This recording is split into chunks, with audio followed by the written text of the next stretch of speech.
Ya, adik-adik, kali ini saya akan sedikit bercerita tentang cara belajar ya. Karena para pelajar biasanya dituntut untuk bisa memahami berbagai materi pelajaran yang disampaikan oleh guru-gurunya. Tentunya ada yang cepat memahami, ada yang tidak ya. Itu faktanya ya. Padahal seharusnya setiap adik-adik bisa sepanjang memahami keunikannya, karena setiap manusia diciptakan unik,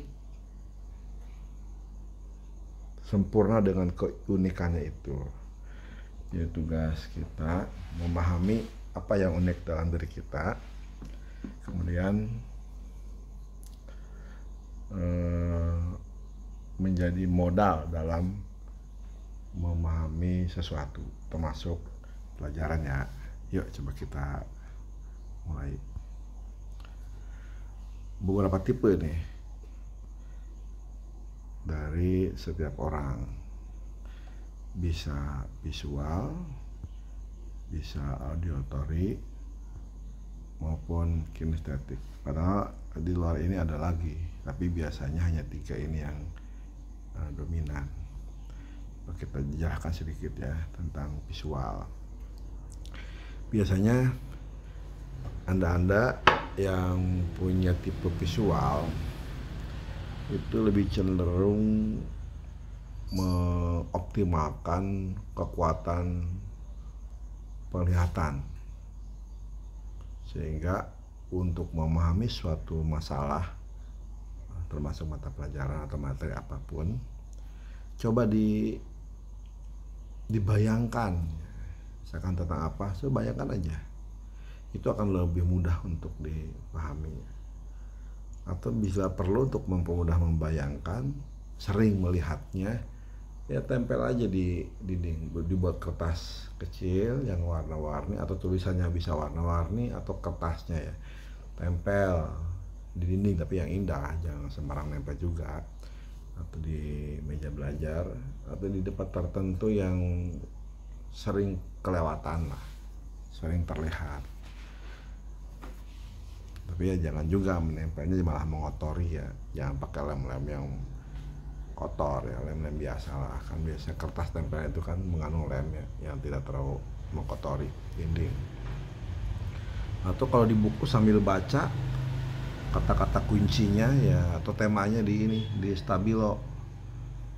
Biasanya kan ada kan warna-warni ya, ada yang ya sesuai dengan warna kesukaan, boleh satu atau beberapa warna sesuai dengan ya alat yang ada, stabilonya punya berapa, atau tukar dengan teman juga boleh. Atau buku-bukunya sendiri ya memang sudah buku-buku bergambar ya. Kalau zaman kecil mungkin komik ya, komik bergambar, enggak juga, buku-bukunya sudah bergambar atau sama kita digambari tanpa mengganggu tulisannya. Kemudian bisa juga sih memanfaatkan medsos, bisa di IG, bisa di YouTube, Facebook, kan banyak materi-materi yang terkait dengan itu. Itu kadang jauh lebih mudah memahami ketimbang kita membacanya ya, lebih enak.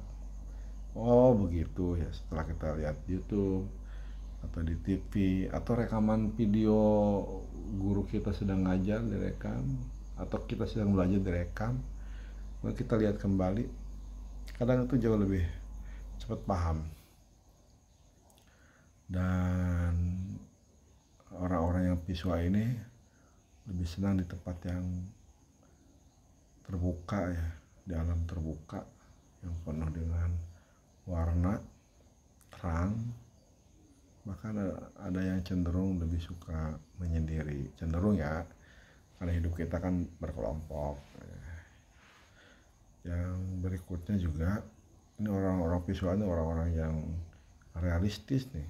Kalau untuk betul-betul mengakuinya perlu data, perlu penjelasan yang cukup panjang ya. Sehingga yakinkan Anda dengan membaca data-data yang diperlukan. Itu salah satu beberapa karakteristik orang-orang yang bertipe dominannya visual. Karena tipe ini juga tidak mesti ya bisa 1, 2, bisa 3, tapi biasanya dominan, ada yang salah satu dominan. Itu berikutnya yang auditory, ini lebih mengoptimalkan indera pendengaran, suara-suara gitu ya. Sehingga kalau belajar membacanya agak dikeraskan sedikit, cukup kita mendengar. Jadi kalau terlalu keras juga orang terganggu, apalagi di dalam kelas kita belajar dikeraskan ya, teman-teman kita kan bisa terganggu. Cukup dikeraskan sedikit yang kira-kira sampai telinga kita mendengar sendiri. Di rumah, dimanapun ya, itu jauh lebih kuat proses untuk menghafalnya, untuk memahaminya. Atau ya pada saat guru Anda sedang mengajar, Anda fokus aja mendengarkan, memahami setiap penjelasannya gitu. Atau teman kita kalau menceritakan, coba aja dengarkan gitu. Tidak perlu memandang orangnya, tapi dengarkan saja. Yang penting kedengar gitu ya. Sehingga Anda akan lebih cepat menguasai atau memahaminya. Kalau bila perlu lagi di rumah, diiringi dengan lagu-lagu favorit ya. Kalau di kelas ya jangan. Kalau di kelas ya saya sekolah lah mau menyetel lagu-lagu favorit ya. Tapi ya suara hawar-hawar. Kalau Anda di kelas ya jangan juga nyetel handphone sambil belajar lagu-lagu Anda, atau nanti yang teman-teman Anda akan keberatan ya. Ya di rumah misalkan ya, sambil belajar diputar lagu-lagu yang nggak terlalu kenceng, nggak terlalu keras. Jangan lagu rock gitu ya, gimana mau belajar ya pasti terganggu. Ya lagu-lagu yang santai sehingga mengiringi proses Anda belajar.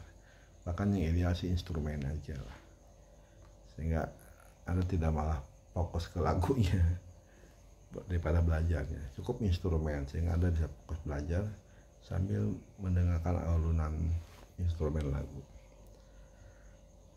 Bila perlu ya Anda belajar direkam, kemudian sambil rebahan dengarkan kembali. Itu jauh lebih efektif ketimbang Anda membaca gitu ya, diulang. Lebih baik Anda baca, rekam, dan dengarkan. Itu yang auditory ya. Kemudian orangnya senang diskusi, senang berkelompok. Jadi manfaatkan itu kalau diskusi. Anda melemparkan isu, kemudian teman Anda menanggapi gitu. Atau teman Anda yang melemparkan isu, teman yang lainnya menanggapi. Anda dengarkan saja itu. Kemudian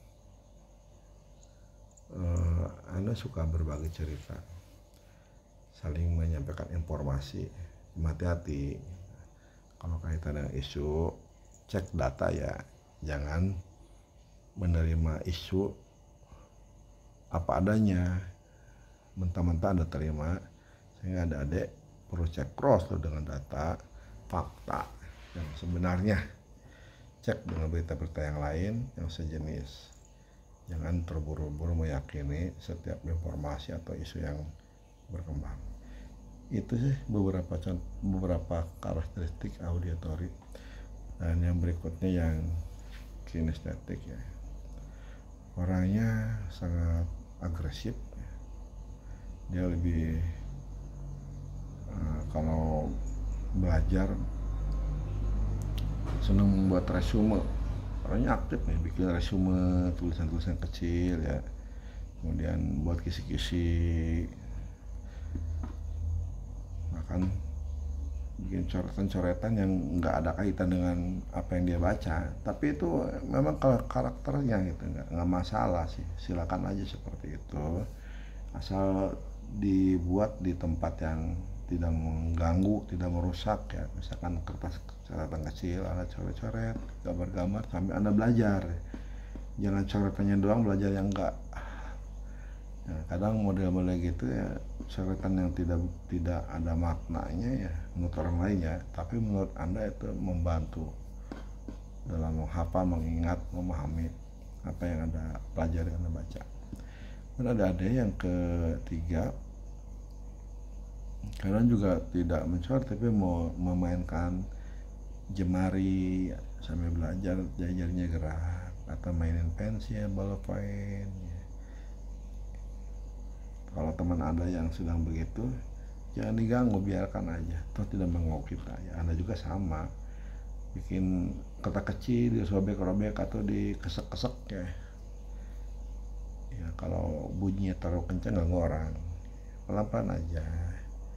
Kadang kertas robek-robek kecil, pensil digerak-gerak atau dicoret-coret, itu memang karakteristik ya. Sepanjang itu perilakunya wajar ya, tidak mengganggu orang lain. Misalkan kertas dilempar-lempar, itu ya jangan, ganggu orang lain. Berikutnya, tidak bisa berlama-lamaan berdiam diri. Jadi kalau udah jenuh ya silakan aja lah, minta ke kamar mandi, cuci muka gitu, atau hanya untuk bolak-balik menggerakkan badan, balik ke kelas lagi. Dan juga baik untuk kesehatan kan, ada gerakan fisik, tidak berlama-lama duduk, sehingga ya sebenarnya lebih cenderung yang bersifat praktek ya, atau dipraktekkan gitu. Jadi Anda tidak biasa hanya membaca terus yakin, enggak, harus praktekkan, coba gitu. Dengan cara apa? Dituliskan di board atau mengerjakan sendiri gitu, bisa di rumah atau di sekolah. Dan ada orang yang berani tampil.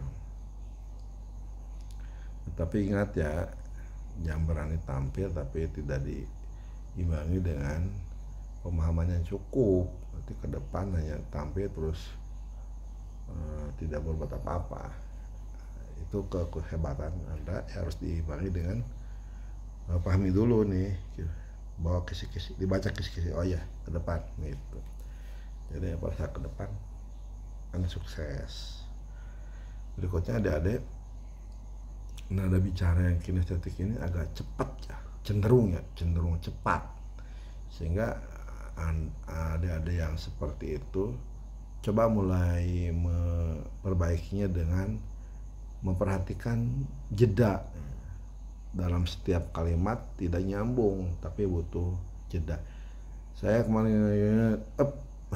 saya kemarin makan dan besoknya saya kurangi menunya. Jadi ada jeda. Jadi perhatikan kata per katanya supaya kebiasaan bicara cepatnya bisa terkurangi dan Anda bisa menyampaikan informasi dengan benar. Kemudian kadangkala Anda suka tadi bergerak ya boleh manfaatkan pada saat membaca. Anda lipat di halaman berapa, ditandain ku pita boleh, atau ku kertas kecil yang keras ya, itu boleh-boleh saja. Kemudian untuk menghilangkan kejenuhan, Anda bisa tarik nafas. Kan tidak mungkin juga harus bolak-balik ke luar untuk menggunakan badan. Anda bisa tarik nafas panjang, buang perlahan, sehingga emosi Anda kembali stabil. Itu saya kira beberapa tip ya. Yang jelas semua Anda tuh unik. Ada semuanya unik. Jadi nggak ada misalkan yang visual itu hebat, yang kinestetik itu hebat, atau auditori hebat. Nggak ada yang paling hebat. Semuanya hebat. Mau kinestetik ada, mau visual, mau auditori, itu semuanya positif sepanjang kita berusaha untuk paham dan melakukan yang terbaik sesuai dengan kecenderungan dari dominasi karakter tersebut. Karena setiap orang tidak pada salah satu karakter, bisa jadi kombinasi antara visual auditori, visual kinestetik, atau auditory kinestetik, bisa jadi itu kombinasi, tapi biasanya salah satunya dominan.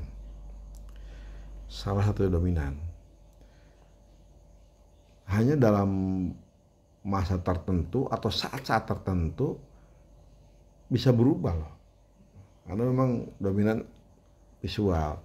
Tapi saat-saat tertentu menghadapi situasi tertentu bisa menjadi kinestetik atau auditory ya.